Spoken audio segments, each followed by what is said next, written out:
I'm pleased to have the opportunity to talk to you today about the Infiniscope initiative.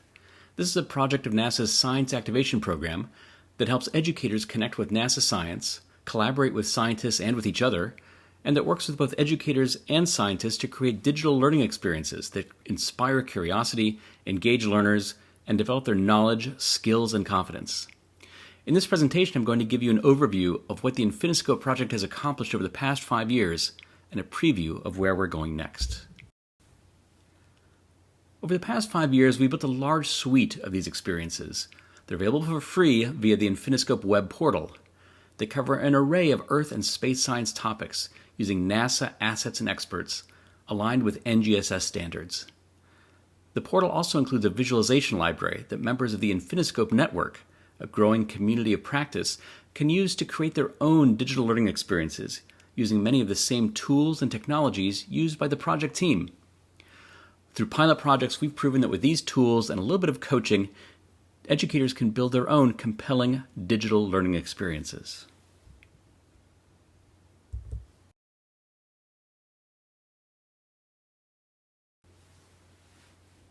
A central feature of all Infiniscope experiences is that they are active learning experiences. They're designed around the concept of learner feedback loops. In this sort of learning, you first try something, then you get feedback that's responsive to what you've done, you revise your ideas based on feedback, and then you try again.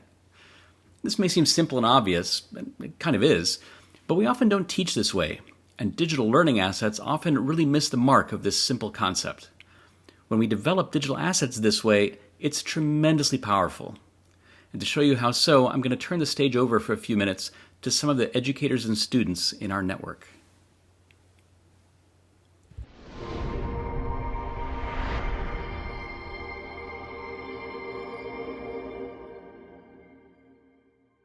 Growing up in Casa Grande, it's like a very rural area. There wasn't a house or building that was taller than 3 stories. It's a really small community. It originally had a lot of farming. If you lived here long enough, you practically know everybody. We have students that are bussed in from as far away as Sackatone, and it's the Gila River Indian community. So we're isolated as far as access to the latest technology. So then it becomes really crucial here at this school that we have the latest technology available. It helps you get a more clear understanding of what you're learning. It's almost like it's bringing you into the textbook and explaining along the way.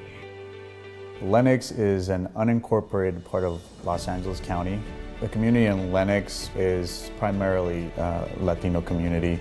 I want to bring as many resources as I can to my students. So I'm always looking for opportunities. These digital resources give the students the opportunity to leave the confines of their classroom. It's not about teaching the class, it's about teaching that individual student. And I have 150 students. So I can assign, a resource from Infiniscope. They can move at their own rate, and I could walk around and engage each student individually. That's one of the goals that I have when I use Infiniscope, to look at that data, analyze it, and it just gives me another tool to triangulate and try to get what the students actually know and actually don't know, and then fix it as soon as possible. So the demographics of our area are high needs. We have a high majority of Latino students, large English learner population. We serve students from high poverty communities. The California science standards have shifted, in the model that our district has adopted has earth science taught in every grade from 6th grade through biology, physics, and chemistry. Earth sciences in all of those. A lot of our teachers haven't had earth science since they were in the 6th grade themselves. So Infiniscope helps to fill that need. We have a new teacher now for physics, and his focus is earth science. So I'm going to train him on how to create his own lessons and how to use the resources that are there to help drive his storyline. We're really happy to have a partner who's really looking at getting at developing opportunities for student growth, and not just for student growth, but for teacher growth. And the content in it is rich. It contextualizes opportunities for students to problem solve, for students to make sense of things, and for students to really figure out what's going on. What it's done is it's further inspired them to pursue that particular STEM career. I plan on hopefully getting my master's for mechanical engineering. I'm currently going to school to become a mechanical engineer. I'm really hoping to be able to use that degree to work as a Disneyland Imagineer. A lot of the times in education, we don't give those students that opportunity to play with ideas and explore. The idea of them exploring the concept and then making their own ideas of what that phenomenon is, that's powerful. And then you could give them more engaging, more difficult problems to figure out because they have this platform of exploration where they develop these concepts on their own. And it gives them ownership of what they're learning because they have that opportunity to explore. That's the key to education. So as you can see, we're having an impact. What you might not have seen is the secret sauce behind this impact. It's not just that we're creating cool interactive simulations that educators can use, it's also that we've meshed those simulations to intelligent tutoring system technology that drives that learner feedback loop in a way that makes life easier for the educator. How does that work? Well, these systems begin by giving the student an opportunity to make a decision.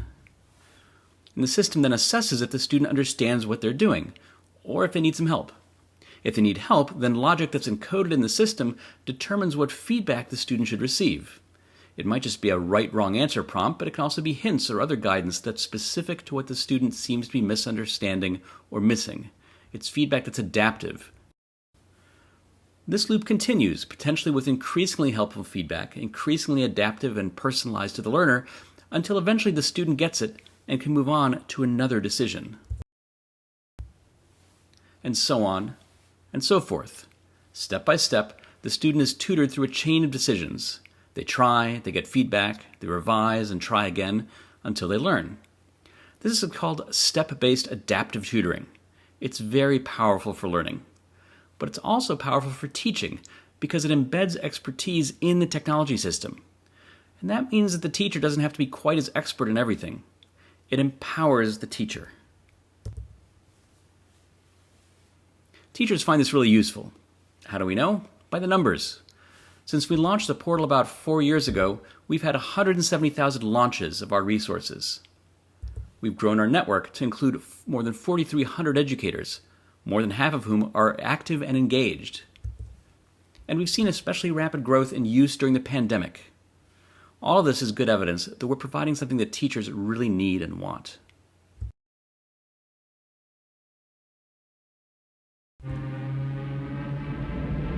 So that's a quick look at where we've been. Now I want to give you a look ahead to where we're going on our new 5-year mission. We're doubling down on our commitment to empower teachers to embrace the next generation science standards. NGSS is transforming U.S. K-12 science education in many ways. For example, you may have heard that it places emphasis on teaching science as a process, on training students in the skills of doing science. And obviously that's right in line with the Infiniscope design philosophy. But what you might not have heard is that NGSS is also reshaping the content of K-12 science education. By elevating earth and space sciences to be comparable in importance to more traditional life and physical sciences. This is a big deal, with big implications for what kids will learn about science, especially about our science as earth and space scientists. You might have heard that NGSS is controversial, but it's nevertheless being adopted widely. 20 states plus the District of Columbia have adopted NGSS outright, and another 24 states have developed their own standards that are based on the National Academy framework that's the foundation of NGSS. And that means that the experiences of more than 70% of U.S. students are going to be shaped by the next generation science standards. How is this going to be done? Well, one of the main ways that ESS, that Earth and Space Sciences, are being infused into the curriculum, especially in high school, is via the ThreeCourse Model. In this model, biology, chemistry, and physics courses remain discrete, but Earth and Space Sciences are integrated into each course as a thread that's woven across the 3 years. The idea is to teach the traditional sciences through the lens of Earth and Space Science phenomenon questions. In California, for example, this is leading to a restructuring of the physics, chem, and biology curricula. Physics becomes physics of the universe. Chemistry becomes chemistry in the Earth system. And biology becomes the living Earth. As Earth and Space Science specialists, we really like the ThreeCourse model. It's elegant and it makes a lot of sense. Earth and space sciences seems to us to be a great way to motivate the learning of basic sciences. And we aren't the only ones who think this way. The model is catching on widely. It's not just in California. We've done landscape analysis across the country, and what we find is that more than half the states are adopting some form of the three-course model. But hold on, there's a big problem here. Most science teachers don't know much Earth and space sciences, and they don't have time to train, and there aren't good texts and other resources to help them. And so this creates an immense need, one where we see an opportunity to apply what the Infiniscope team has learned how to do. So how would that work? Let's consider an example. Imagine that you're a chemistry teacher in a Chemistry in the Earth System curriculum who's teaching about the periodic table. Maybe you're introducing students to the properties of different groups of elements. Like perhaps these elements. The platinum group elements. These elements have unique properties that make them really important industrially. They're also important to us Earth and space scientists because the element iridium, one of the platinum group elements, is enriched in asteroids and meteorites compared to the Earth's crust. It's from observation of anomalous enrichments of iridium in ancient sedimentary rocks that we figured out that a massive asteroid impact wiped out the dinosaurs. Now, that seems like a great example to help motivate kids to learn more about the elements, right? It's also a great opportunity to teach some basic concepts in Earth and space science, and the skills of actually doing science. But how does a teacher make this connection between chemistry and earth science come alive for the students, especially when the teacher may not know much about this connection, nor have time to learn? Well, how about we take the students to the rock outcrop where scientists first discovered evidence of that massive impact? This is the Cretaceous-Paleogene boundary section in Gubbio, Italy. It's one of the most important outcrops around. It's where scientists first found a layer of iridium enrichment that led to the hypothesis of a dinosaur-killing asteroid impact. And how about we don't just take the students there, let's give them an analysis tool that lets them explore the chemistry across the boundary and discover the iridium anomaly themselves. And let's do it with step-based adaptive feedback that tutors them when they get the wrong answer, guiding them to test hypotheses and to learn along the way. By the end of this experience, the students are using the iridium data that they've obtained to calculate the size of the asteroid that must have hit the Earth to cause the extinction of the dinosaurs. This is really powerful stuff. It's part of an experience that we created for Infiniscope called Dino Doom.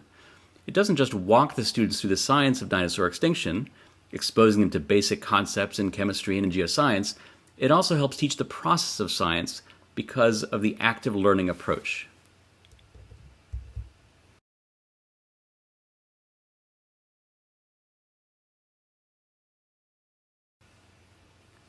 Our plan for the next 5 years of the Infiniscope initiative is to build many more such experiences explicitly designed to help with the three-course curriculum. And we're looking to NASA missions as metaphors. You probably know about the different mission categories: Flagship, Discovery, and New Frontiers. So we're going to design our learning experiences along the same lines. We're going to develop flagship experiences. These are complex, expensive, with many goals. They serve the community, but they're designed and built by the Infiniscope design team. Dino Doom, the experience that you just saw based on a virtual field trip with adaptive tutoring behind it, is an example of a flagship experience.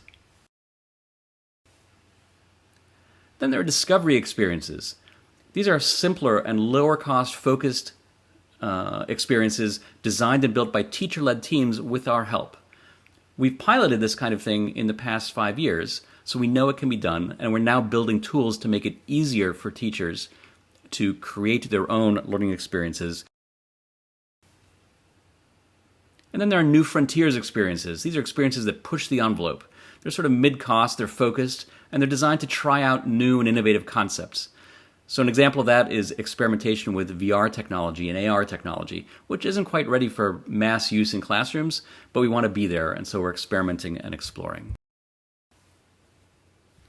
So that's the Infiniscope initiative, where we've been and where we're going. We hope you'll check it out. And if you're interested, whether you're an educator or a scientist who wants to help us on this mission, please reach out and let us know.